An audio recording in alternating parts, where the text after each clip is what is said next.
So,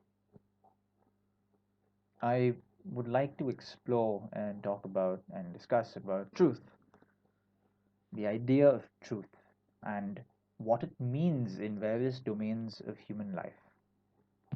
So, some examples would be mathematics, physics, law, and a literary or social interpretation of what truth is, and maybe a few comments on truth in art. And I'm going to um, read from two readings. One is Theodore G. Faticoni's Combinatorics, an introduction for students. I'm going to read an excerpt from the 26th chapter called Subjective Truths. And the second reading is going to be from the book 1984 by George Orwell. And things that I want to open up for a later discussion are things like, what is the nature of mass consensus? Right? Because one of the definitions of truth is that which is accepted to be true. That which is accepted to be true is an understanding that most of the majority believe it to be true, hence it must be true. And what is the nature of disagreement? Okay, just a brief comment on that. Um, right, so in different fields, the role of disagreement is important at differing levels, right? So it's important that everybody agrees on certain things, but it's also beneficial that disagreement exists in some capacity so that the field may be, you know, there's some sort of progress in the field at some level. Okay, not everyone can agree upon the same thing, but the observation is that in science-based fields, science, technology, STEMI, there is the role of disagreement is somewhat to a lesser degree than uh, in humanities. I may be wrong about this. It's not an opinion. It's just I read it somewhere and it seemed to make sense. Um, and I suspect what they mean by this is the disagreement exists in the content of the knowledge domain. For example, if I was doing mathematics, if I was doing physics, and I was being very rigorous in my reasoning, I was saying, here's the facts, and I have used a really good methodology, a really good approach to using this, and the way I've done it can be validated and reproduced. So, you know, I think that my work would be you know met with acclaim, or with people would accept my work, and there would be less role of disagreement.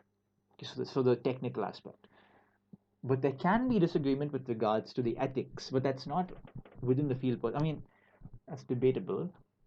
But the technical aspect of the field, right, that's a lower level of disagreement as opposed to humanities and arts. So in humanities and arts, people can have very healthy disagreements, and two artists can disagree about how to interpret a given picture, or um, their approach to painting per se, and both of them can be very successful, and both of them can be right in their own regards. Both of them are expressing a different, it's a different higher level of existence, really.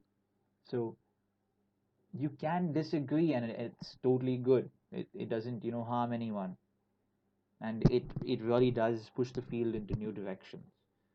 you know I suppose stuff like, I mean, what are the humanities and arts? uh, I'm a little bit rusty on my definitions of whether certain soft sciences come under humanities, so I won't comment upon that. And hopefully we can open up the discussion to other concepts later on, such as relativism, tolerance, pluralism, uh, right, and ideas like what is a faultless discussion, a faultless disagreement, and can truth ever be truly absolute? Can truth be truly absolute? Okay, so right off the bat, I'm going to read from um, Theodore Faticoni's book on combinatorics, the 26th chapter. I'll just read a little bit and explain, and then skim whether the rest is relevant or not.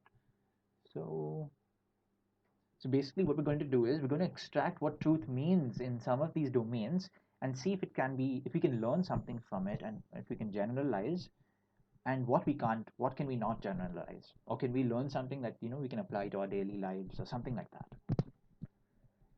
So let's start with mathematics. The theorems, lemmas, propositions, and corollaries are mathematical statements that are the conclusions of a series of implications, collectively called an argument or proof. Prior to 1970, mathematics was known for the absolute truths that were the conclusions of its proofs. Recently, a group of pseudo-intellectuals have tried to present to the world their misinformed belief that mathematical truths are not universal truths or absolute truths. They claim that the truths of mathematics are subjective and that these truths are open to discussion. So, the point of view of this chapter is basically at the end of this, fairly, uh, properly rigorous book about combinatorics for, um, undergraduate students who are just entering into mathematics and want to understand how combinatorics work. And it's very nicely, you know, the complexity is very nicely graded chapters. He ends with this chapter based on his experience of trying to articulate and respond to, I suppose, people who are not primarily mathematicians, students of mathematics, but people um, who are more concerned with the social implications of truth. And they were trying to apply that to mathematics, and T.G. Faticoni was, wasn't all too thrilled about that and didn't feel right in his spirit. So he basically wrote his chapter. So that's his point of view. And what he's explaining is that, yeah, I'm going to read now. A proof follows a specific pattern that was first discovered and subsequently laid down by Aristotle some 2,600 years ago. Each proof in mathematical discourse could theoretically, but not in practice, begin with a subset of a fixed set of primitive accepted truths called axioms, and then proceed using Aristotle's classic arguments to a conclusion that would also be true. Okay, so what he's saying is, let's assume that there's some sort of units of truth. Presupposedly, let's assume that there's some basic units of truth that we're not going to question, and we're going to call that as axioms.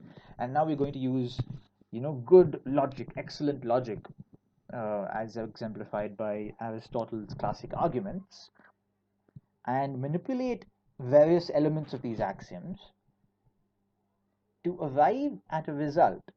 So, if the axioms are true, then the result is obviously true. I mean, it seems fairly, straightforward and obvious. So the mathematicians of the day were experts at determining which proof represented absolute truth and which did not. If we read an absolute proof, then its conclusion is an absolute truth. So if the proof is, then the truth is absolute. An axiom is a statement that is accepted as true within a given logical system. Okay? A model for a given set of axioms is a mathematical set in which the axioms are true. A model for a given set of axioms is a mathematical set in which the axioms are true. Within the model, the truth of these axioms is to be accepted without qualification.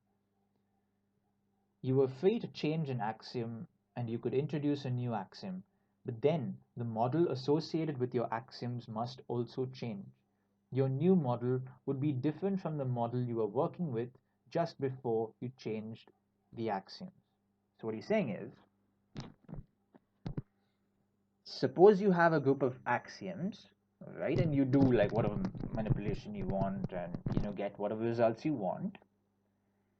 The truth that binds the axioms and the result exists within a domain of truth that is unique to, to that axiom and to that truth. It exists within a domain called the model. So the model of that logical system. Okay, so for that given logical system or model, whatever axiom you have and whatever result you get will be true within that given model. If you change the axioms, or if you add another axiom, then you change the system, and then the truth is a different matter because it's a different system. So that's basically what he's trying to say, based on my understanding. So he goes on to say that in the early 20th century, the ZFC axioms, I think it's the Zermelo-Fraenkel-Cantor axioms of set theory, were the best available set of axioms for modern mathematics. These are the primitive truths that mathematics can be reduced to if such a reduction was found necessary. Thus, set theory is the basis for the most important mathematics discussed today. So, I mean, I heard a little bit of news that um, there is a branch of mathematics called category theory, which may be more fundamental than set theory. That is, you can express set theory in terms of category theory.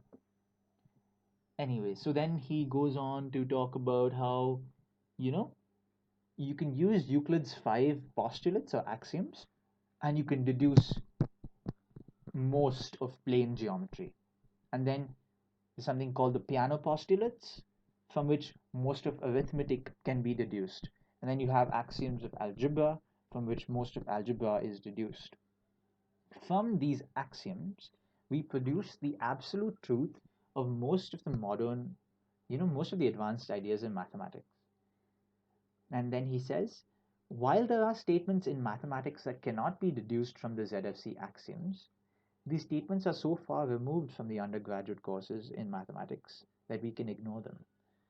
So we know that apparently there's something that cannot be deduced from the ZFC axiom. So now he gets a little bit triggered and he explains his point of view. Sometime after 1970, a group of pseudo intellectuals began to publicly introduce subjective truth to rational discussions. The notion of a subjective truth was not defined in their discussions, nor could they be pressured to inform the listeners when they were exercising subjective truth. Um, so basically, what's happening is that, you know, he's basically trying to present to them mathematical proofs, and then they are disagreeing with him at a different level, and it apparently turned out to be a lengthy personal attack.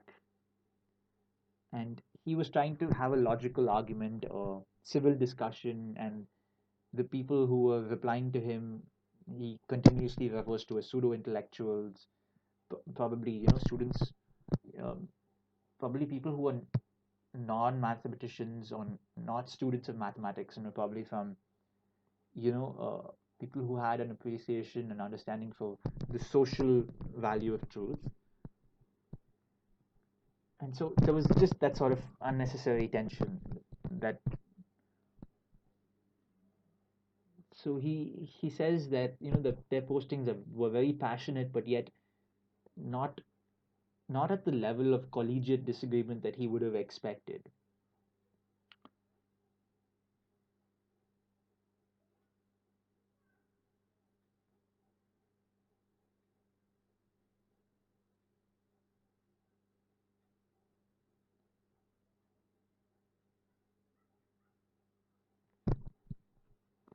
So this idea of uh, when I suggested that mathematics deals in absolute truth, I was rebuffed by a group who claimed that truth was subjective. This sounded to me like they had mulch for brains. At this point, I cast aside my blue mood as I was possessed to learn more. Let us examine some examples of this exposed thought processes. Suppose I say that the statement, the sky is blue, is an absolute truth. Okay, the sky is blue is the statement, and that is absolutely true. Then the pseudo-intellectual would argue that the sky is blue, that statement is false if he is on Mars. This, he would claim, is evidence that truth is subjective. The role of a model is completely ignored here. One cannot say that he has a truth unless he first specifies where he is or what model he is using for the discussion. So the sky is blue is an ambiguous statement if it is not made within a model, and without such a model, one cannot attach a true or false value to it. When we say the sky is blue, what most of us mean is the statement that the sky is blue above me on Earth. This position is implied because most of us live on Earth and not on Mars. In this case, no ambiguity occurs because the sky is blue above me on Earth is still true.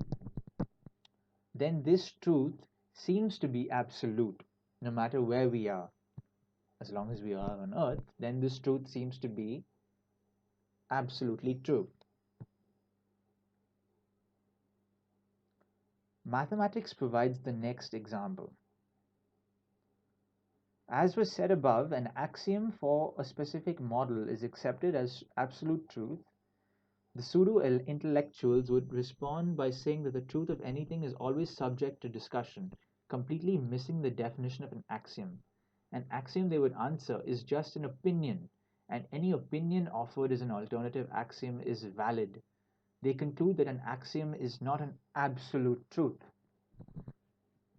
So I think he's actually, referring to some sort of a postmodern, I think some people who are just, really infatuated with the idea of postmodernism. Nothing is true, everything is acceptable or something like that. Everything is equivalently true or equivalently bullshit at the same time. I think that's what's happening here. I mean, also to whoever's watching this and saying, even if we are on Earth, the sky is not always blue.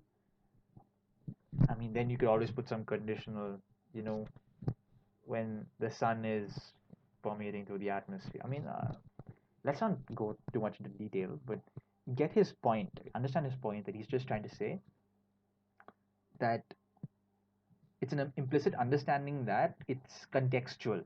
And the context of whatever you're saying is important to the truth. That's basically what he's trying to say. So he's saying that their conclusion, of equating the statement as being false because it doesn't fit in within because it's false on Mars. So their conclusion erroneously confuses validity with truth. Also, they have ignored the fact that the truth of a mathematical axiom within a fixed model is not a subject for debate. In arguing so, these pseudo-intellectuals would be working from one of the most subtle of falsehoods ever written. The argument given in the previous paragraph is based on the belief that all opinions are valid. Those who believe this will not tell you what an opinion is, and they will not tell you what the word valid means, but they believe that they have won the argument once they talk about valid opinions. This is wrong, of course. Let me show you why. Assume, for the sake of contradictions, that all opinions are valid. Okay? So he's basically trying to mathematically disprove that statement. Let Q be the statement, this opinion is not valid. By assumption, all opinions are valid, so the opinion Q is valid. Oh, okay. So because, you put a heading, all opinions are valid, and now there is an opinion that, this opinion is not valid.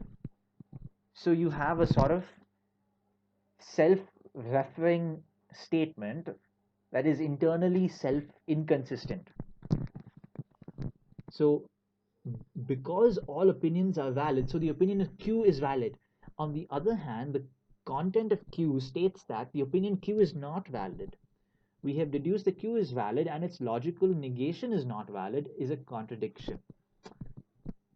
Thus, all opinions are valid is false. So this is just the, what do you say? Uh,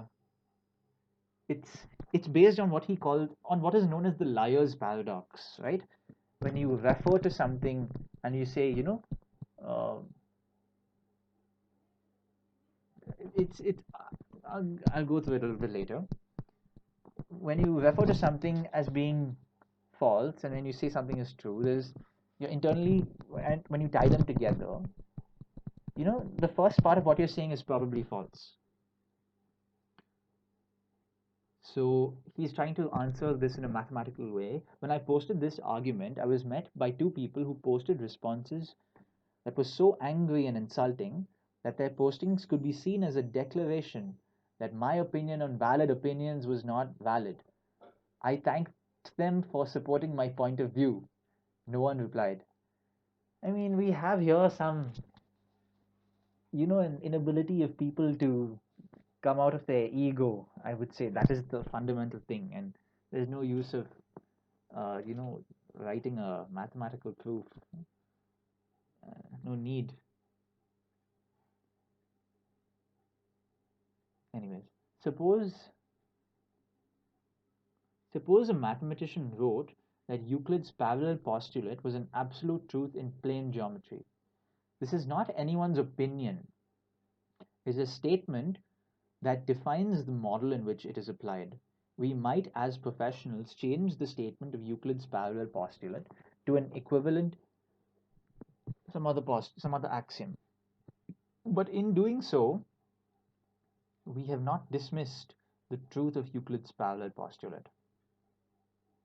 If we change the parallel postulate to something new, then we are no longer working within plane geometry. The introductions of different axioms result in a change from the plane geometry model to something else. Right?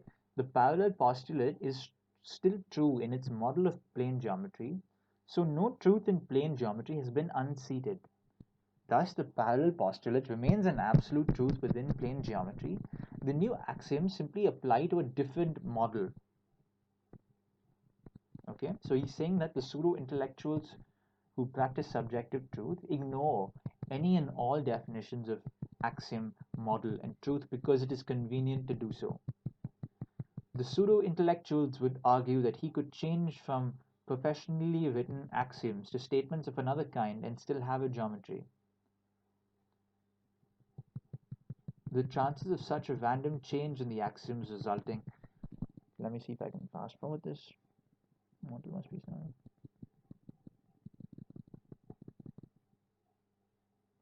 If the pseudo intellectual wants to change the axioms being used, he is welcome to try. But in doing so, he would change the underlying model and thus change the setting in which the mathematics could be applied. Change the axioms and you change the universe in which these axioms exist. You did not replace a truth with another truth. You changed models, thus rendering all of the original axioms inapplicable. The original axioms were still accepted truths within their model M, and your new set of axioms could be accepted as truths within their model N. But by changing axioms, the basic models have changed as well.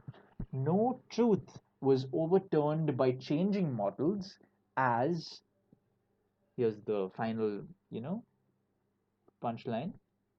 Truth depends on the model in which you are working. So that's the whole point of me talking about, mathematical truth and axioms. Truth depends on the model in which you're working. So if you didn't understand any technical aspect, forget about, geometry. Uh, but it does give us some insight that, um,